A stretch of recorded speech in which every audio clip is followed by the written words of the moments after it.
Hello മച്ചാമാരെ, ഇന്ന് ഞാൻ നിങ്ങളുടെ ഡൗട്ട് തീർക്കാനാണ്. കുറേ ആളുകൾ ചോദിച്ചിരുന്നു നമ്മുടെ GT San Andreasൽ കാർ ഷോറൂം ഉണ്ടോയെന്ന്. എന്നാൽ തീർച്ചയായും അത് കാർ ഷോറൂമേ ഉണ്ട്. എന്നാൽ ഞാൻ കാണിച്ചു തരാം. നിങ്ങൾ ഈ ലൊക്കേഷനിലോട്ട് വരിക. എന്നിട്ട് ഇവിടെ മാപ്പ് വെച്ചിട്ടുണ്ട്, അത് നോക്കുക.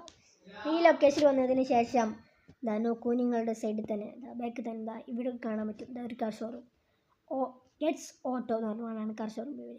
പക്ഷേ ഇതിൽ കാറുകൾ ഒന്നുമില്ല. നമ്മൾ കാറുകൾ വേണമെങ്കിൽ സ്പോൺ ചെയ്യാൻ കഴിയും. അപ്പോൾ ഈ വീഡിയോ ഇഷ്ടപ്പെട്ടാൽ ലൈക്കും ആൻഡ് സബും ചെയ്യണം പ്ലീസ്. ഹലോ മച്ചാമാരെ, ഇന്ന് ഞാൻ നിങ്ങളുടെ ഡൗട്ട് തീർക്കാനാണ്. കുറേ ആളുകൾ ചോദിച്ചിരുന്നു നമ്മുടെ GT San Andreasൽ കാർ ഷോറൂം ഉണ്ടോയെന്ന്. എന്നാൽ തീർച്ചയായും അത് കാർ ഷോറൂമേ ഉണ്ട്. എന്നാൽ ഞാൻ കാണിച്ചു തരാം. നിങ്ങൾ ഈ ലൊക്കേഷനിലോട്ട് വരിക. എന്നിട്ട് ഇവിടെ മാപ്പ് വെച്ചിട്ടുണ്ട്, അത് നോക്കുക. ഈ